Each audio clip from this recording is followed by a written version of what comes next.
let's talk about the West African peanut butter soup that everyone seemed to love, with the exception of those who are allergic to nuts, of course. In today's video, I am sharing with you a recipe on how to make peanut butter soup for meat eaters, vegetarians, and vegans. Let me show you a step-by-step recipe on how to make a delicious peanut butter soup. Stay tuned.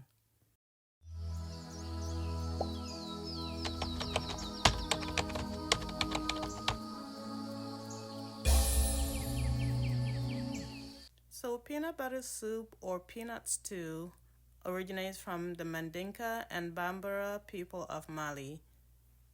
It later became popular in other West African countries to include Gambia, Senegal, Ghana, Sierra Leone, and Nigeria.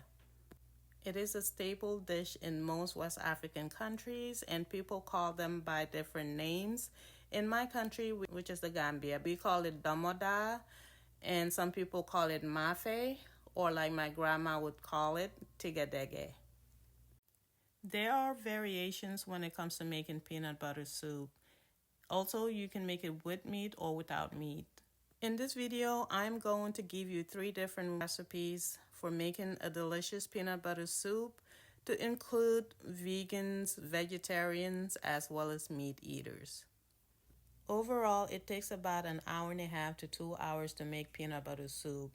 However, most of the cooking is just boiling and letting it simmer. And like most traditional African dishes, we cook enough for like large families, or in the States, we cook enough to last us for at least 5 days or through the week. So I'm cooking some to serve about 10 people. Also, I'm using the same base to make 2 different kinds of dishes, one for a vegetarian dish and one with chicken. All right, so let's get started with the ingredients. You will need to pick a meat of your choice, some peanut butter, lemons, some seasoning of your choice. For the veggies, you will need 1 bunch of spring onions, 1 whole regular onion, 3 to 5 whole tomatoes, and it should equal to about 2.5 cups, 6 to 9 ounces of tomato paste, and some locust bean if you have that available. And this is optional. This is sea snail. Yes, you heard me right, sea snail.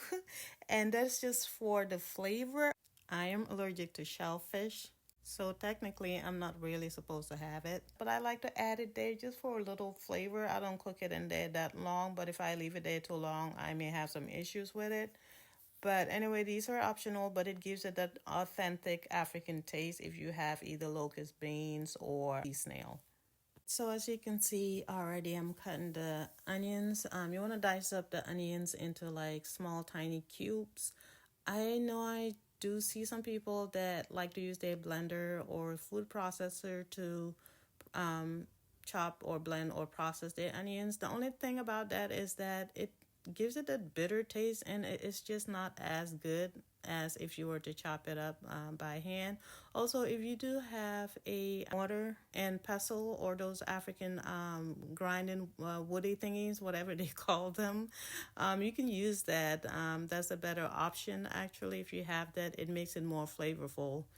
But since we know how life is in America, I'm going to go ahead and chop it up, and it just gives it a better taste. And I think cutting it is easier than having to use a mortar and a pestle to process it.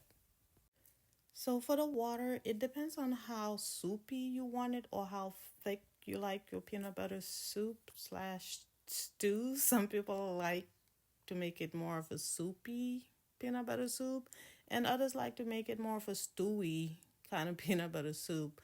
So, but a rough estimate, you want to use about maybe 2 to 2.5 liters of water. Then you want to go ahead and put in your onions and, your vegetables, your onions and tomatoes, chopped tomatoes. Next, you want to go ahead and add in your seasonings. And at this time too, I like to go ahead and add the locust beans. And I like to add mine early enough because I like the taste of it. So the more it boils in there, the more potent it gets. So this is blended locust bean that I had in my freezer. So I'm just gonna go ahead and dump that in there. I also like to add bouillon, and you can pick any seasoning you like, but try to stay away from those Jimbo, Maggi, Nor, whatever it's called. All those have like toxins in it, including MSGs and other chemicals that are harmful to us. So I try to stick with the more natural seasonings, like the sea salt as well as the bouillon. I'm using chicken bouillon here since I am cooking this with chicken.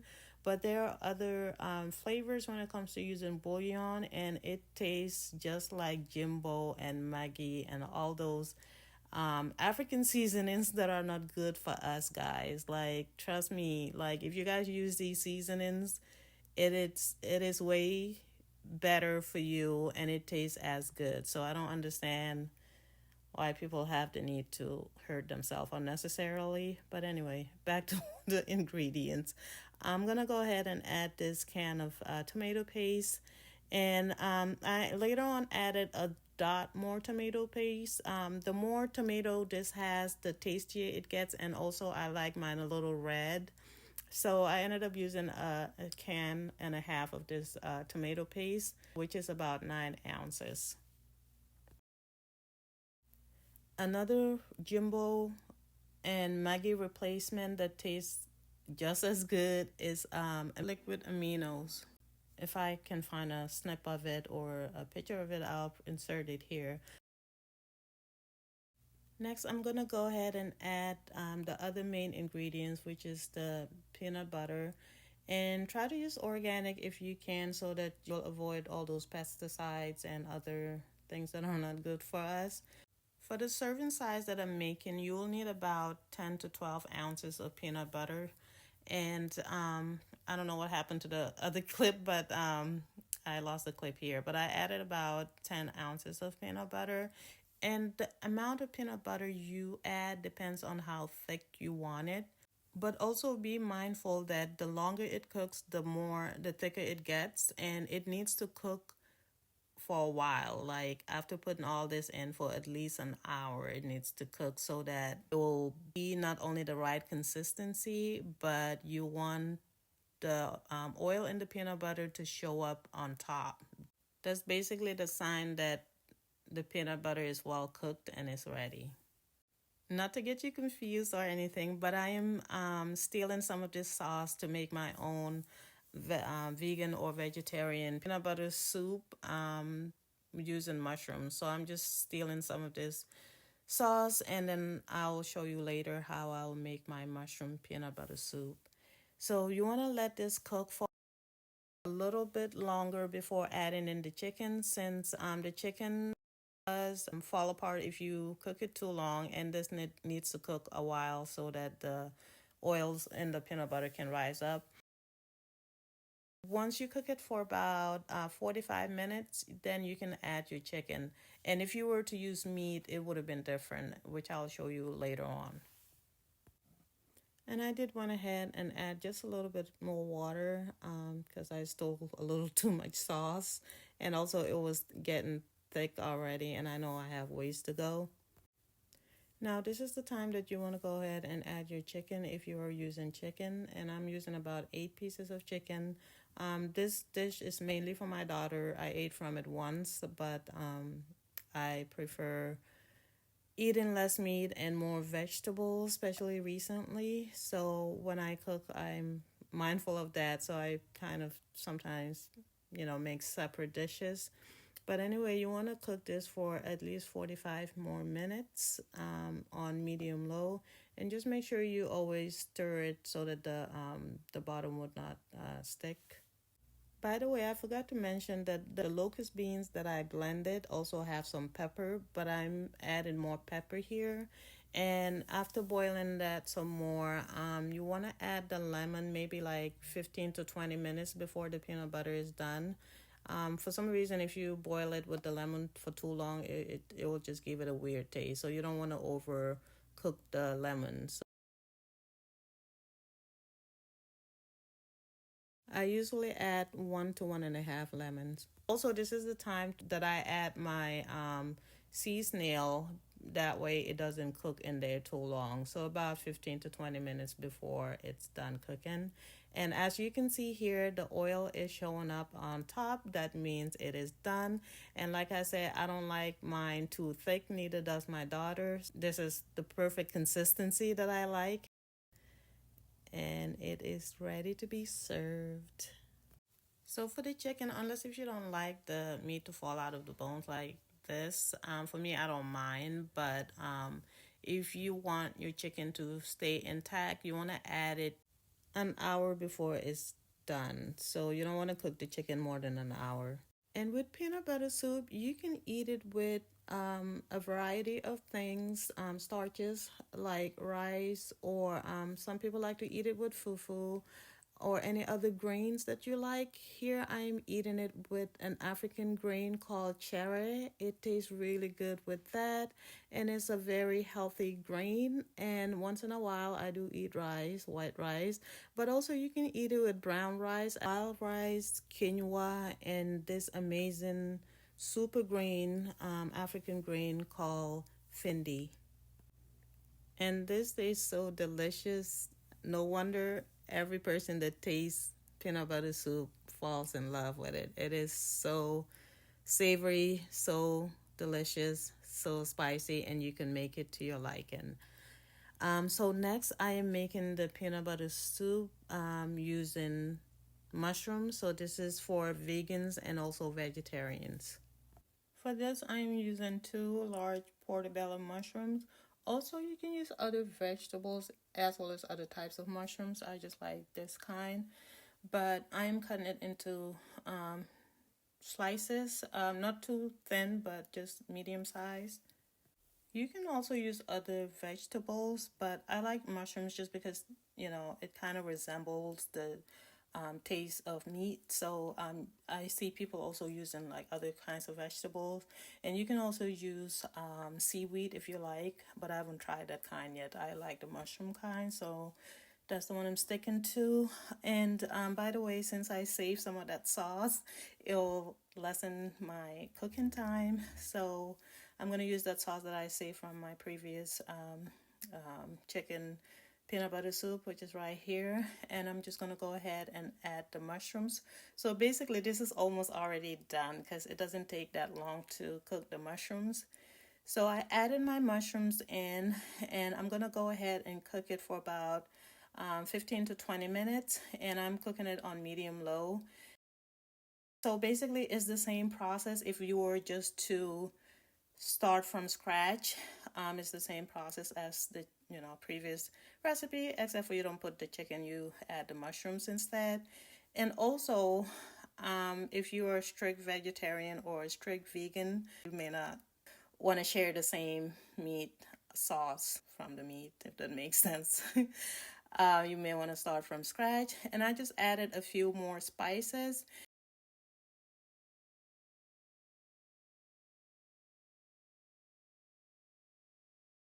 I probably should have let it cook or simmer just a little bit longer before I added the mushrooms, because I like the oil to show up on top, but I didn't want to overcook the mushrooms. As you can see, there's a little bit of oil showing up on top. So I went ahead and squeezed half a lemon in this and let it simmer for a few more minutes. For the last 6 months or so, I've been eating more fruits and vegetables, and I found that mushrooms is a great substitute for meat. It does taste a lot like meat, so I'm not missing much of anything, and it has amazing health benefits. I did several videos actually with mushroom recipes. If you guys want to check those out, you can. It's on my playlist. With this vegan peanut butter soup, you can also eat it over any grain of your choice. I prefer eating it over wild rice, black rice, as I am here. And sometimes I like to eat it with quinoa as well. It tastes really amazing with that. And the last recipe is making peanut butter soup with goat meat. I rarely eat red meat, but when I do, it has to be goat meat. So basically, you season the goat meat and add in your onions and other vegetables. And with this, you can add the goat meat like first thing, just because it's better the longer it cooks. It gets really tender and chewier, and it just tastes better. So for that, you can put it in first with the veggies and all of that. So basically, it's the same process, and I like to use the beef flavored bouillon here just because it's meat, it tastes better. So basically, it's the same process. So the basics are done here. Next, you're gonna add your tomato paste and then your peanut butter and just let it cook as you would with the first two ingredients. So for the sake of time, I did not go into the full recipe because basically it's the same. I showed you the first part that's different, and everything else is the same. Anyway, I hope you like this video. I hope you like the recipes. I hope you try it. If you haven't, trust me, you will love it. This is one of the most versatile African foods, and it is so delicious, so flavorful. Anyway, if you like this video, make sure you give it a thumbs up. Also, if you're leveling up and becoming a better version of yourself and you're into improving your health and your mental well-being, make sure you do subscribe to my channel and hit that post notification button so you'll be notified when I post a video. I hope you have a blessed day, night, evening, wherever you are, and I hope to catch you on my next video.